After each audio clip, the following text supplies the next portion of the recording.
particularly features Teresa Burns. Teresa Burns is our actual academic historian, well-reputed in literature and professor and works at university. And she also was Vincent Bridges' partner in many editorial projects for many years and has been a hero in bringing Vincent's literature back in front of us, including editing the latest book, which I'm holding up the book, An Alchemical Enigma, The Short History of the Rise and Fall of Sir Edward Kelly, which is, we think, Vincent Bridges' karma. And today's conversation has to do with how alchemy and the physics and science behind alchemy were the cause and the cure of the First Crusade, Vincent Bridges' lifetimes, Flamel, Kelly, and the cause and the cure to the physics of fusion, actually, and what we're talking about. So the science and mysteries of alchemy are revealed by a personal story. Okay, Terry. So I'm just going to play this shameless promotion while I talk a little bit about how this all came about. I'm a literature professor. You can consider all this a good story, but most of what I write winds up being... Yeah, okay. I'm going to go back to the beginning, but just go ahead. Yeah, Okay. see, this is Vincent and Kelly's tower there. So there are several of us here that were at the Alchemy of Cannabis conference that Roger put together and hosted in Prague, and it happened that the release of this book was at that conference. At the Donkey in the Cradle, which is what we're seeing here, that odd being down in the bottom. And this is what caused it all. This is Vincent on the astral screwing around with us. There we go. All right. And so they've just redone the Donkey in the Cradle, and now there are these like beings flying through the air. It's kind of dramatic, and they did a really nice job fixing it up. And there's Alan dealing with his karma playing the harp there, because he has, through a few lifetimes, worked closely with Vincent. So, in editing this book, myself and Vincent's partner, Aliska Bridges, wound up with some interesting questions about how we cite sources. Because basically we had a manuscript with quotations, and we had to figure out how to source it. Oh, that's Zach. I mentioned him in the introduction. He was responsible for the introduction, for Vincent moving there. So basically what we decided was it would be easier just to get it out of the way at the beginning. So the first line of my introduction is something along the lines like, Vincent thought he was the reincarnation of Kelly, or had the memories of Kelly. And Dan is familiar with that long story. And Dan actually has written a wonderful afterword for this book, which we'll have on sale afterwards. So, the reason this has to do with the First Crusade, well, Vincent's story was that in the First Crusade, he was storming Herod's wall as this Irish guy swinging a, whatever it was Irish guys in the First Crusade swung, because it's hard to even show they were there. And crossing Herod's wall, came in and was met by a rabbi at the Temple Mount, or as we suspect, perhaps a converso Muslim former rabbi, and anyway, that rabbi put a curse on him and said, you're going to remember every lifetime until you see what you did wrong. Now that's Vincent's story. I wouldn't put that story on anyone, okay? And I don't know if my fearless friend Dan here would or not. So through this process of Kelly, of writing about Kelly and Kelly's ghost showing up and many things going on, Dan and I started talking about the history of alchemy. Now that's where I end, if I can figure out how to do it. I go there. Escape. Yeah. And then click on Finder.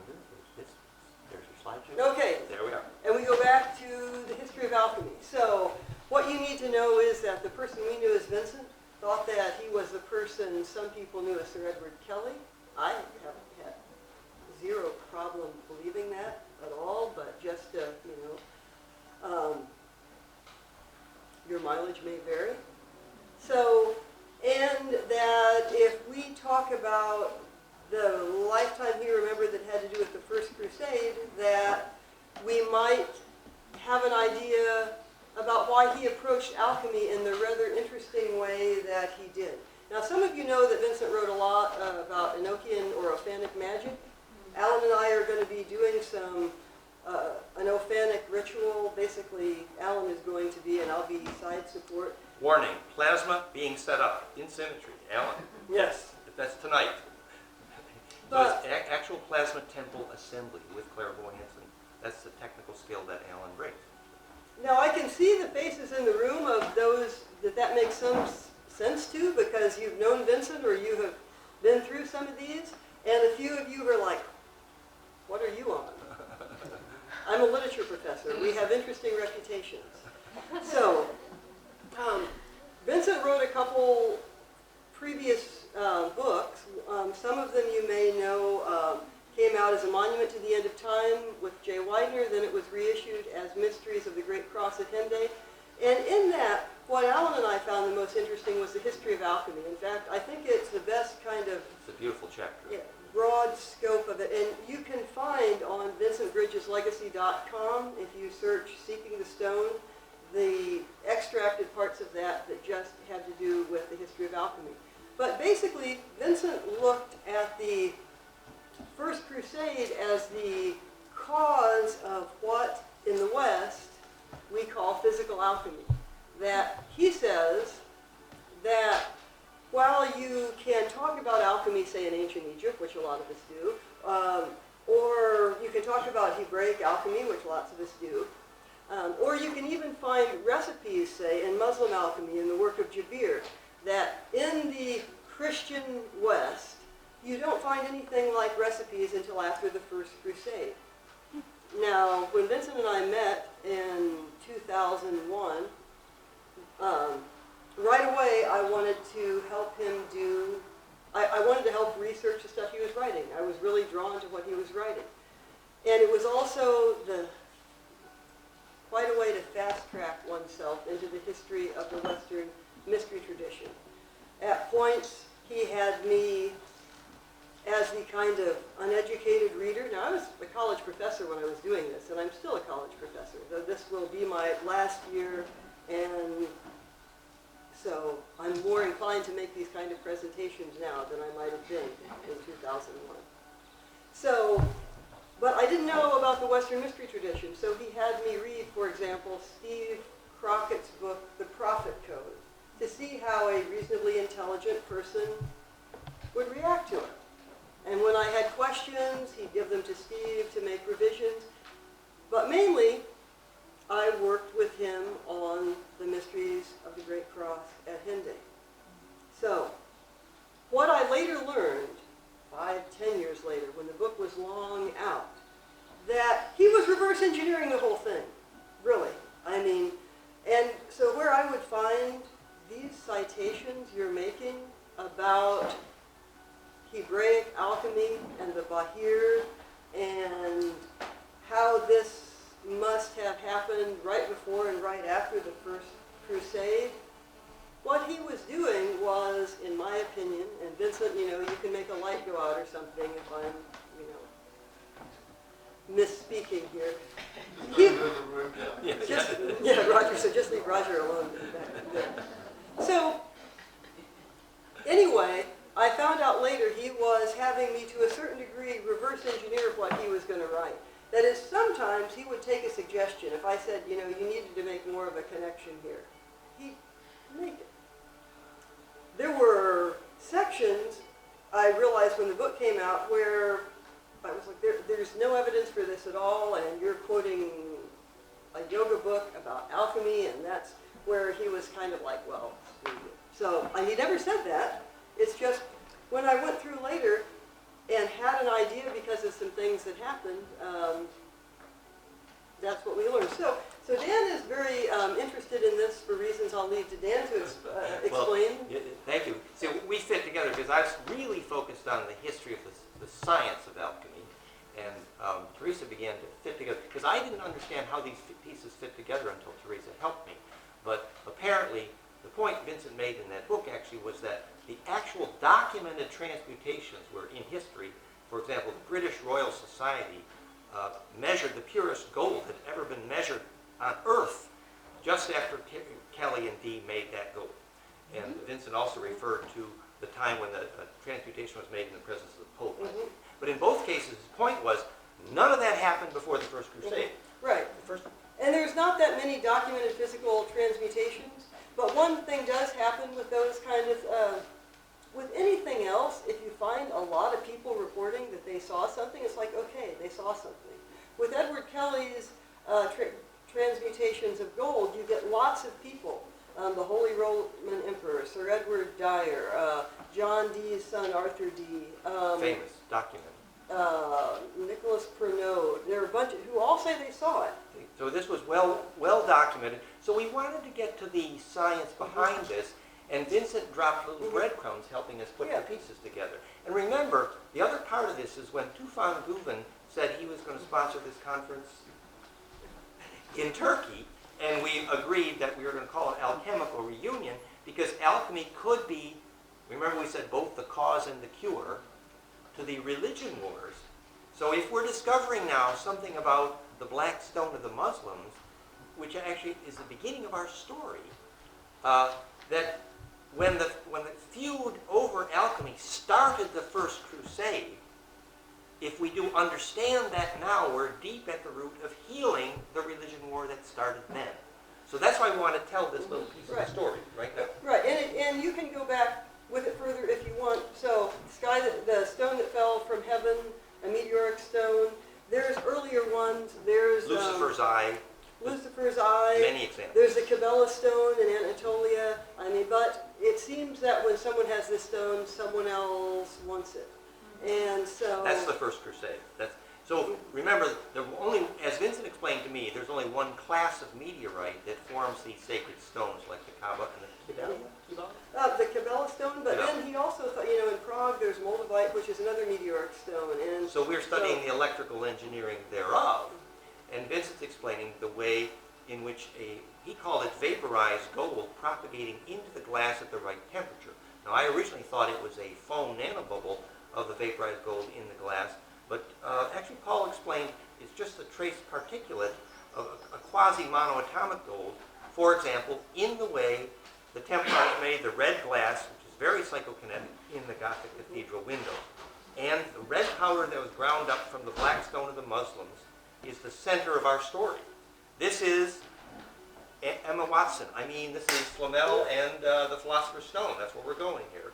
And there's some evidence that Vincent was connected to Flamel. Well, every now and then someone would accuse him of fudging on things a little, and he would say, well, I'll tell you the truth, and he would say something so outlandish you couldn't possibly believe it. And after a while, I just started thinking, well, look that way. He said he was the most serious when he was joking.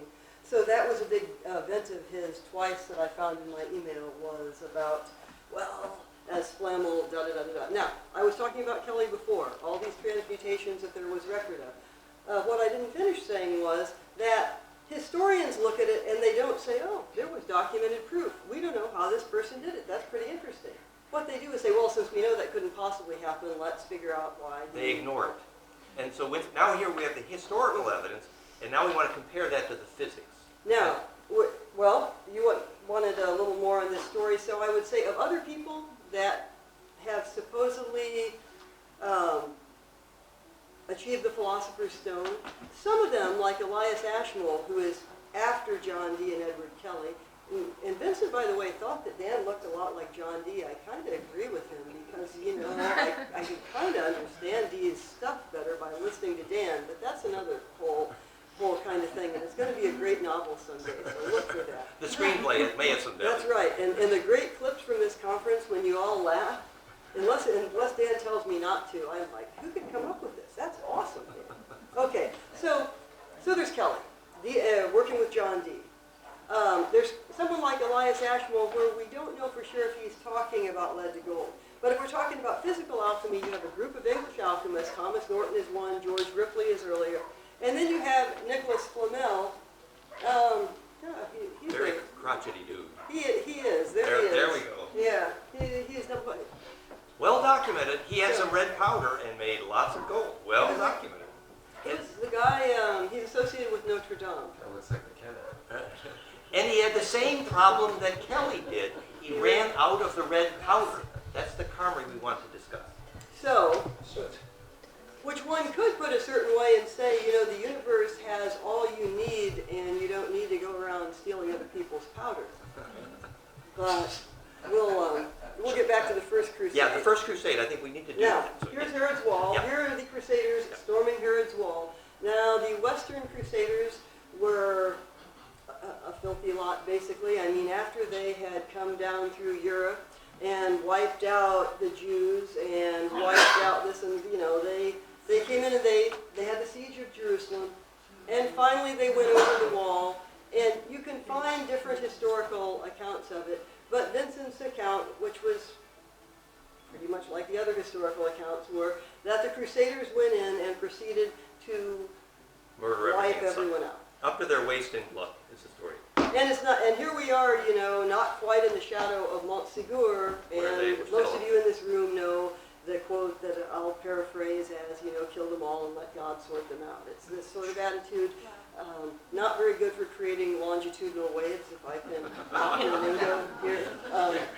And I think we need to set the stage a little bit about Peter the Hermit, right? Okay, Are we so- ready for that part? Yes. So before we do Peter the Hermit, there's this, maybe the wrong one. We'll do this interesting little pope. Well, you know. Peter the Hermit was the sales rep for the First Crusade. He sold it. He was. Now this is Gerbert de Rilliac. He's later Pope Sylvester II. He's before the First Crusade. He features as a villain in some novels. He's also called the Alchemical Pope. Vincent writes about him in the Mysteries. Now we're going to go directly from him to Peter the Hermit back to Herod's Wall. So Why not? Peter the Hermit was, according to Vincent, supposedly in Jerusalem and found out that the Muslims had learned how, because a particular caliph called the Mad Caliph had learned that if he ground up part of the black stone of the Muslims. Well, it's now that's interesting because that's Vincent's story. It's not usually communicated historically that way. So if I may, I'm going to loop back to this guy and then get to him with you. Okay. So, because I think in a more linear way than you, even though it may not be apparent to this audience who is kindly bearing with me here. So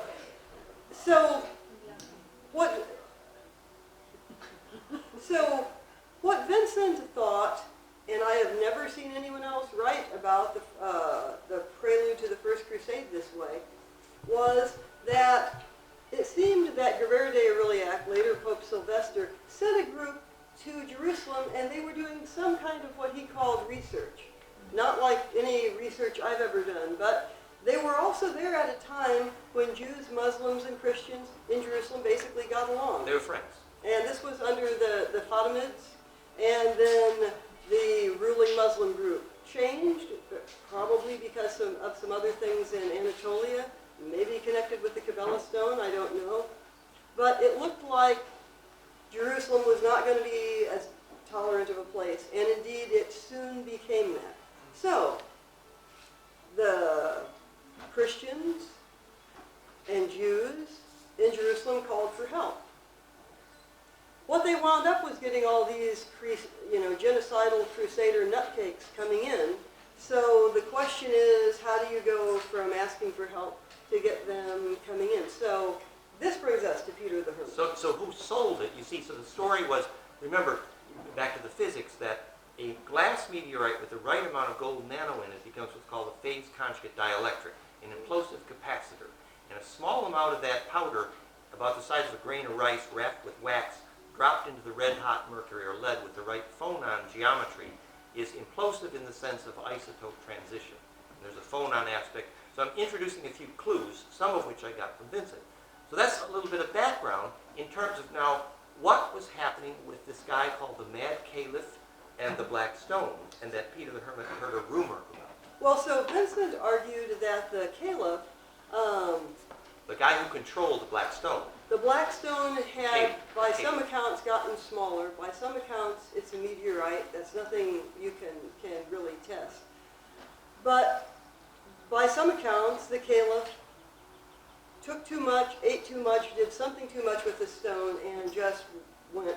He was called the Mad Caliph, and the speculation was that he ate too much of his own powder, akin to the monoatomic gold that it can be misused as well, and akin to even the molten. And there's some other stories outside of the three Abrahamic religions where you can find parallels to this. But Yeah. So somebody was just telling me there's now historic proof that the bracket, the egg-shaped bracket that held the black stone, was actually found broken, indicating it had been cracked apart. Yes.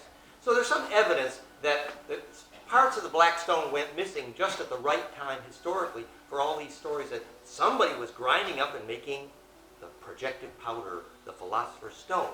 And this is, according to Vincent, the source of Flamel, probably Flamel, and certainly Kelly's special red powder that he ran out of, supposedly, even though Vincent lied about that many times. And so now, how did that cause the First Crusade? This was because if alchemy is the cause, maybe it's also the cure for the religion war. so if we said to you that gold caused the First Crusade or money caused the First Crusade, you wouldn't be have surprised. a problem, No, right? that's Follow right. the money. Follow the money. All we're doing is following money. Exactly. And many of you have heard stories about, gee, where's the vanished Templar treasure? Yeah. Or what was it the Cathars had that other people wanted to steal? Now, you can do all kinds of correspondences between gold and the sun, love, Tifereth, but if we just said follow the money, you'd know what we were talking about. For sure. So if you've got a wonderful source of gold, and it's going to be cut off, They knew that whoever could do alchemy was going to rule the world. They made that assumption. So when Peter the Hermit, and Vincent presents some historic evidence that Peter the Hermit, remember, his favorite thing was playing to be poor so everybody would give him money. That was his specialty. He knew how to do that. And so when he got the rumors in Jerusalem that the Muslims and the Jewish rabbis both were actually making gold using this powder, he ran back to the wealthy owners in France. in France, somewhere in France, and I'm not going to mess up my historical accounting by naming the wrong king. But There's several of them. But there's a whole, the people that eventually paid for the First Crusade, he went back to France and sold the idea. And he was clearly the salesman who made the First Crusade happen. Now, Everybody agrees. The other thing is, if you read medieval history, which most people don't because it's mainly sort of dreary and depressing, even though I would say that maybe those times, if you actually lived in them, were a lot nicer than modern times. But in any case, it's very odd to have this poor guy, Peter the Hermit, because you only hear about rich people.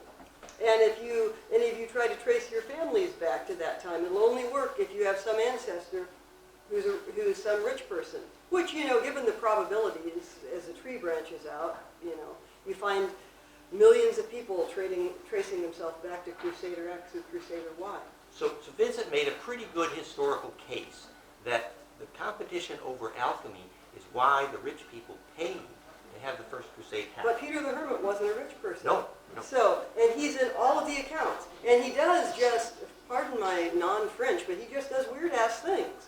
So he's over here and he does something with the Spirit of Jesus. And over here and he does something here. And he tells all the poor people, you should crusade with me. And so they do, and they are all killed horribly. Another thing that wars generally solve are problems of rich people, like overpopulation in really horrible ways.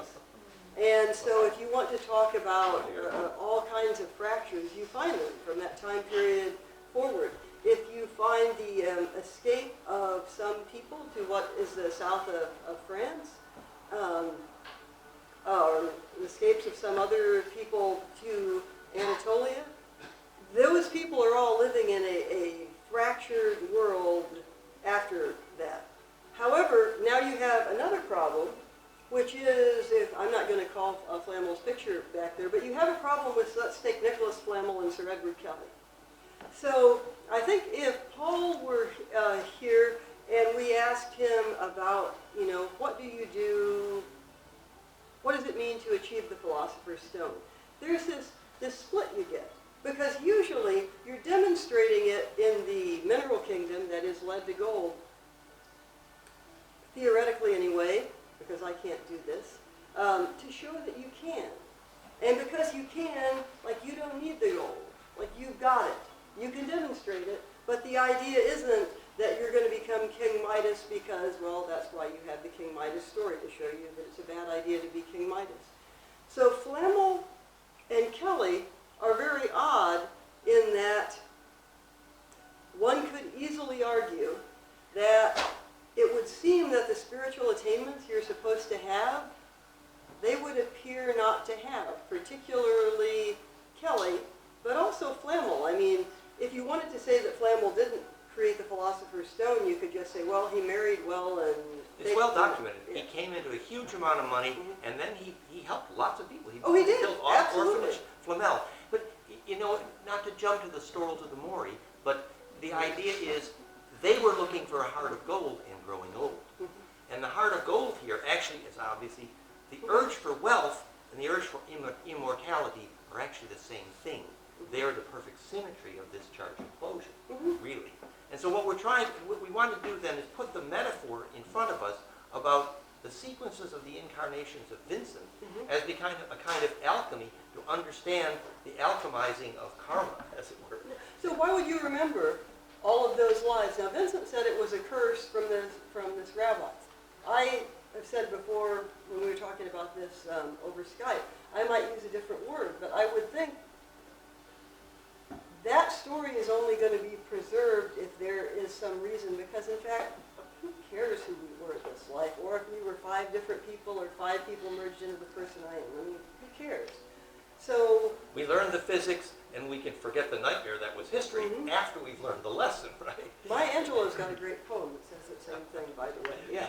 And so we're trying to see what by living a life, the screenplay to Vincent's life ultimately will be tremendous value, right? So by living a life that's central to interest is a way of alchemizing us around learning a pure principle.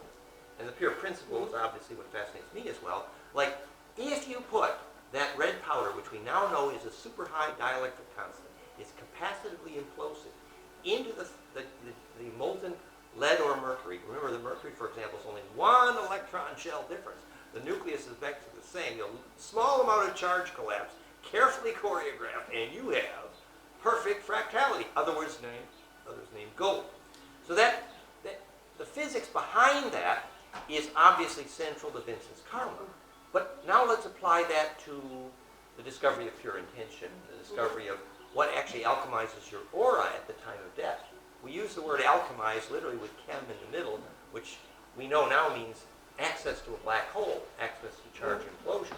So can I connect that to Enochian? Please, go right ahead. Good idea. So one of the things, if you read Vincent's History of Alchemy, that although he makes this correct observation about recipes, that you don't get recipes for how to transmute metals until after the First Crusade, he doesn't spend most of his time talking about that. He spends a lot of time talking about sacred geometry, magic.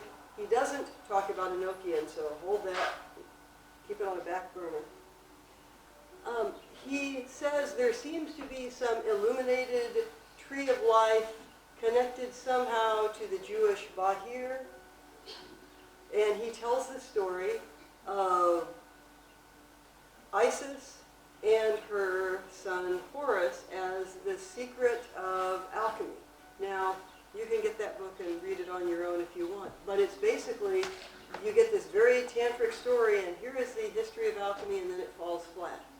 It's kind of like when years later Elias Ashmole says, "Oh, Father Backhouse, open the great secret to me, God be thanks," and then he won't tell you what it is. Or all these other people, like, "I know the Philosopher's Stone. What is it? Oh, that was the end of the book." So, what Vincent is connecting it to is, in that book, sacred geometry and a kind of, he calls it Hebraic Egypto-alchemy. Now, maybe Dan can connect all those dots for you real fast, but it would take me hours and hours, so I'm not going to try. There's that book. Read it. But I'm going to jump to something else connected to... Well, actually, maybe a quick thought at that. So when Flamel learned how to make gold the first time, he was studying an old Kabbalah manuscript out of Girona, I believe. And that Kabbalah manuscript actually was a sequence of plasma domains introducing perfect charge collapse. So the alphabets of that language. That's a very good lead-in, actually, because one of the things that's Sulfane of Enochian also. That's, well, yeah.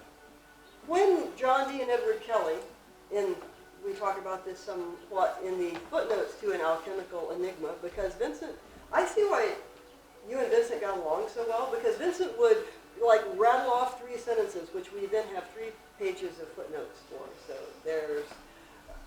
but the sentences are correct, right? So he will say, Enochian is da-da-da-da-da, and it's like, oh, we better figure out how to explain this.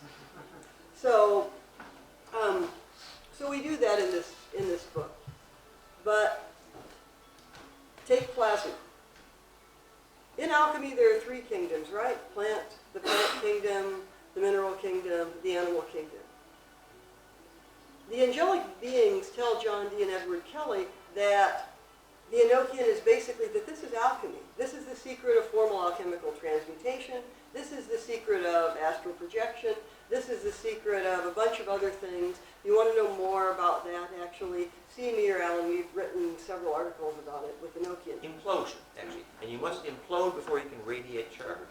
And that's plasma projection. But, so I thought, in talking to Dan, well, wouldn't you say then the fourth kingdom is the plasma kingdom? Because with Enochian, you can, from Tifereth, near the summer solstice, line up the system. It seemed to line up, well, it doesn't seem to, it does, in this time period, not 400 years ago. And Dan's response was, well, no, plasma would encompass all three kingdoms. Yeah, okay. So I think Vincent also thought that no one was going to try to understand Enochian or Ophanic magic or interesting little, this alphabet that you can map to your DNA, which he, by the way, wrote a brilliant article about called Angels in the DNA, about how just in the same way that I Ching trigrams could map to transfer RNA, that Enochian letters could in certain ways. And he speculated that this was It was laid out in a grid that literally was a hypercube, and Darlene and Vincent later actually proved that each letter is a shadow of vortex, basically. So this is nesting donuts again in a symmetry that implodes. And remember, these were the letters used to make the movie Stargate for a reason. Truly. So if this came through John Dee and Edward Kelly, and Kelly is the one scrying them, and we have Dee's writing, and Vincent had the belief that no one is going to learn how to use this stuff until Edward Kelly's name is cleared. Hence this book. You, I hope, have some implicit sense in there of the cause and effect of alchemy. Or at least a very good story. And you can find dozens of our articles and links to lots of Teresa's work and Vincent's work. The major article, goldenmean.info/ophanum, has Vincent's books, and we'll put the new books up there and many of Teresa's and lots of these links. So that's there in Teresa's book. But let's get to a happily ever after. Okay. So my happily ever after would be, listen to the stuff Dan is talking to you about with longitudinal waves. Build an Enochian installation in your home. Get it running. It's an advanced technology. It will keep running. It will help you evolve as an alchemical crucible. And act from your heart. Go out into the world and follow your bliss. It's beautiful. And actually, we used to think when somebody said, well, visualize an angel temple, they say, well, you're woo-woo. But actually right now we know that each letter they're using causes a plasma domain to tilt at a very particular angle, and Alan can actually see that. And so when you assemble these magnetic donuts, you're actually making a bit of a plasma temple, literally a standing wave. And they played with verifying this too, and it is plasma domain theory. By the way, Dan has been one of our biggest supporters. I just want to publicly thank you for all you have done in the last few years. Vincent was right. I think the angels and the large elemental beings who are plasma regard humans as drunk because we don't call them, because until we do, our tornadoes and our planet are not going to be self-regulating, actually. So the large plasma beings want us to be in communication. And this is their language. It has to be, because it's the metabolism of their living body as plasma, as symmetry. So tonight, what we're going to do, when Alan's concert is going to be a very unusual concert, okay? So if you're going to be here, what we're going to ask you to do is get in a circle. If you have to leave early, we're going to ask you to sit outside of the circle.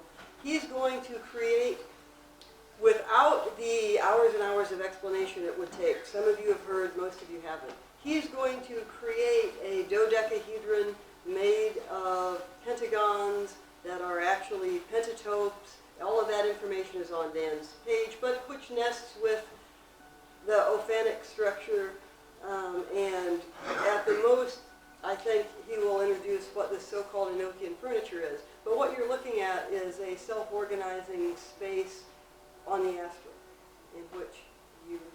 Yeah. When the charge implodes in the plasma, the centripetal force at the center, as I've often said when I first had Terry and Alan do this in Torino. Which was awesome, and Dan's hair went like this. I have this great picture of him. He looks like Einstein.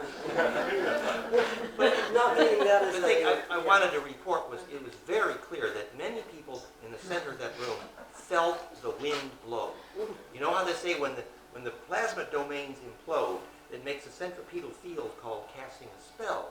And the amount of magnetic wind gives you an idea of the discipline and clarity of the leaders of the ritual. And these guys had that psychokinesis. And remember, until we can steer our own plasma tornadoes, our climate will be in chaos, right? The large elementals need our participation. Anybody that's studying plasma nowadays believes in angels and gnomes and the fairies and elementals, because they're living plasma. And we know that they die in the same place therified plasma and negative ions die. Any place where you have pollution, metal, and electrosmog, it depletes the negative ions and the plasma and the elementals and angel temples. So you do this in a relatively organic space, a relatively organic environment, and you achieve a plasma temple that stands as wave and can affect the climate in the area for a long time, actually. These things are powerful. So it's a useful thing to understand.